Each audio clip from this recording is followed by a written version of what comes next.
Assalamualaikum warahmatullahi wabarakatuh. Sebelumnya izinkan saya memperkenalkan diri. Perkenalkan, nama saya Ambar Inay Azhara.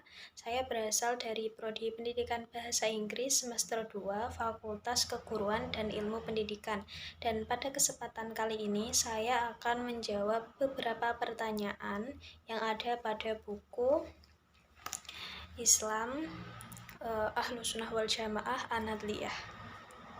Pertanyaan pertama yakni apa yang dimaksud dengan mazhab dan jelaskan hukum bermazhab bagi orang awam, mujtahid, dan ulama yang belum mencapai derajat mujtahid.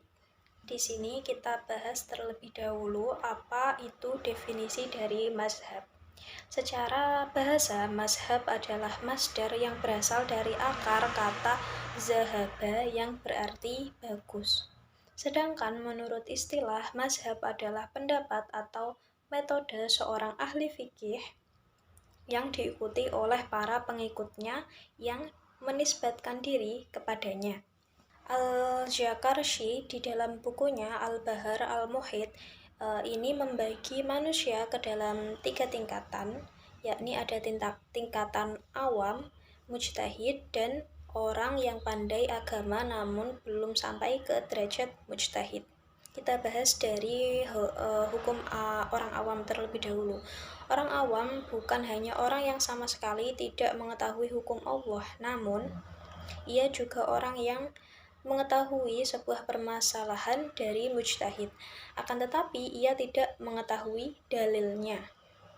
Bagi orang awam, wajib hukumnya bertaklid kepada para ulama atau mengikuti ulama. Bagi orang awam bukan berarti tidak mengikuti Al-Quran dan Al-Sunnah sebagaimana pemahaman sebagian ekstremis. Namun mengikuti ulama adalah perintah Allah dalam Al-Quran. Allah Subhanahu wa taala berfirman dalam Quran surat An-Nahl ayat 43 yang mana bunyinya adalah, maka bertanyalah kepada ahli ilmu jika kalian tidak mengetahui. Adapun apabila imam mazhab berbeda pendapat dalam sebuah permasalahan, maka kewajiban orang awam adalah mengikuti mazhab yang ia yakini paling unggul dibanding mazhab lainnya. Golongan kedua yakni ada golongan orang yang pandai agama namun belum sampai ke derajat mujtahid. Para ulama berbeda pendapat terkait golongan kedua ini.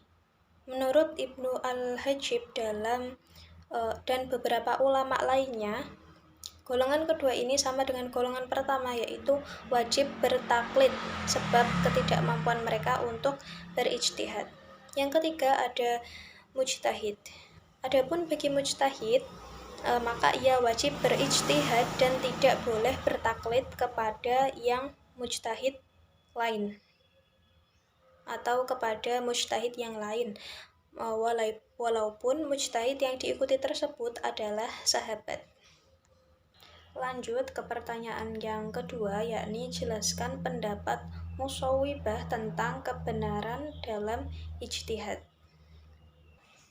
Di dalam buku ini dijelaskan bahwasanya menurut Imam Al-Ghazali sebagaimana ulama yang berpaham Mushawwibah, menurutnya semua mujtahid benar dalam ijtihadnya.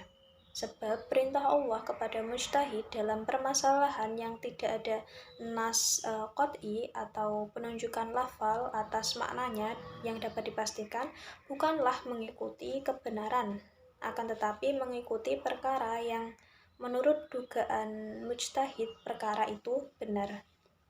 Adapun contoh dalam fikih seperti menurut Imam Syafi'i, hukum berwudu dengan air mustakmal tidak sah, sedangkan menurut Imam Maliki hukumnya sah. Menurut paham Mushawwibah, beliau berdua benar sebab perintah Allah kepada mujtahid hanya mengikuti dugaannya atas kebenaran.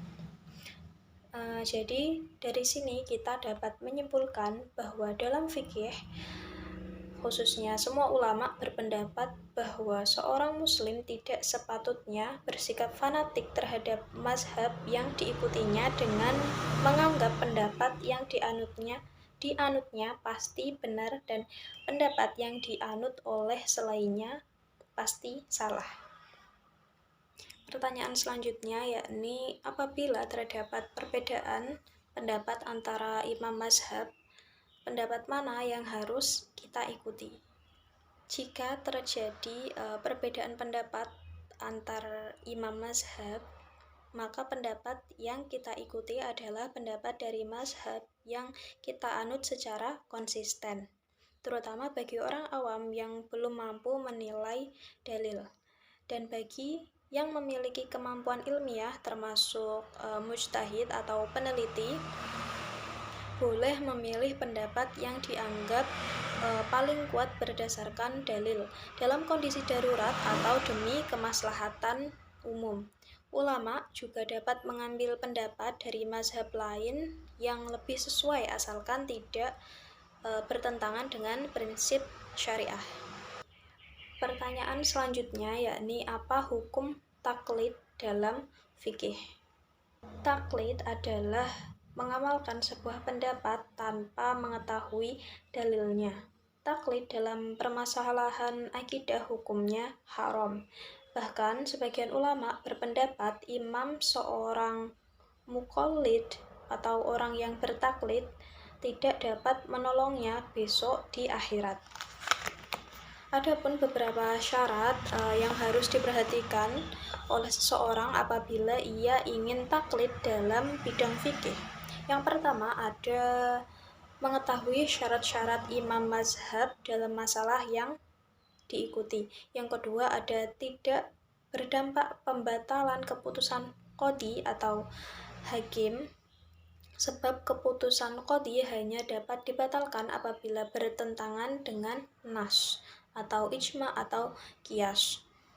Yang ketiga ada tidak selalu mencari-cari rukhsah atau keringanan di antara semua mazhab. Pertanyaan terakhir yakni ada apa yang dimaksud dengan talfiq? Berikan contoh dan jelaskan hukumnya. Mari kita bahas dari definisi talfiq terlebih dahulu.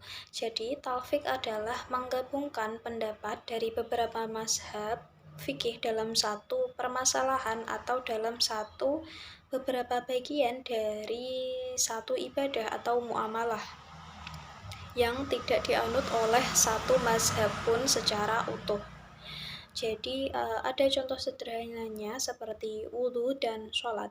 Bayangkan jika ada seseorang yang berwudhu tapi tidak membasuh seluruh kepala, hanya sebagian saja. Ini boleh menurut mazhab Syafi'i, namun tidak sah menurut mazhab Maliki. Lalu dia menyentuh istrinya setelah wudhu. Ini tidak membatalkan wudhu menurut mazhab Maliki, tapi membatalkan menurut mazhab Syafi'i. Dan kemudian dia sholat tanpa mengulang wudhunya. Maka yang perlu digarisbawahi di sini bahwasanya dari sisi Syafi'i wudhunya batal karena menyentuh istri. Dan dari sisi Maliki wudhunya batal karena tidak membasuh seluruh kepala. Jadi kesimpulannya wudhunya tidak sah menurut kedua mazhab itu, Syafi'i dan Maliki, meskipun dia mengira sudah sah dengan menggabungkan keduanya. Inilah yang disebut talfiq atau menggabungkan tadi, yang menggabungkan menjadi satu ibadah atau muamalah. Hukum talfiq. Para ulama berbeda pendapat. Sebagian membolehkan talfiq dengan syarat satu, tidak bertujuan mencari-cari kemudahan. Yang kedua ada tidak melahirkan praktik ibadah atau muamalah yang batal menurut seluruh mazhab. Yang ketiga ada dilakukan oleh orang awam yang memang butuh, misalnya dalam kondisi darurat atau tidak menemukan solusi dalam suatu masalah. Yang kedua ada sebagian melarang talfik secara mutlak karena dianggap mencampur adukan mazhab dan bisa mengarah pada penyalahgunaan. Jadi mengambil yang paling ringan dari tiap mazhab demi kemudahan pribadi. Saya kira cukup untuk pembahasan pada video kali ini. Jika saya ada salah, saya mohon maaf. Wassalamualaikum warahmatullahi wabarakatuh.